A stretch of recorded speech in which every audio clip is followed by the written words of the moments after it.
Дорогие наши партнеры, Главное управление МЧС России по Республике Саха-Якутия, примите искренние поздравления с праздником воинской доблести, Днем Защитника Отечества.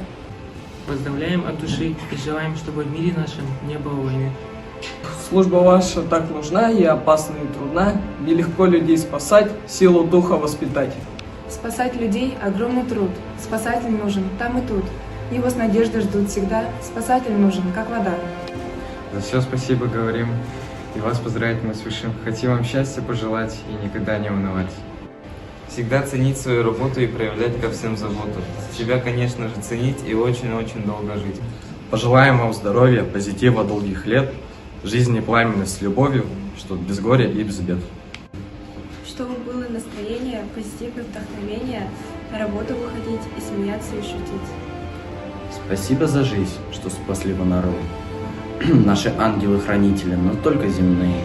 Пойдете без раздумий в огонь и в воду. Без лести скажу, от души вы герои. Здоровья мы вам желаем стального, удачи в работе и высокой зарплаты. Спасателя нужно ценить нам такого, ведь больше, чем жизнь, в мире нету награды. Мужчины, вы наши герои, наши спасатели и победители. Без опоры и поддержки каждого из вас мы бы никогда не справились. Желаем мирного неба над головой и больше счастливых моментов, проведенных в кругу родных и близких людей.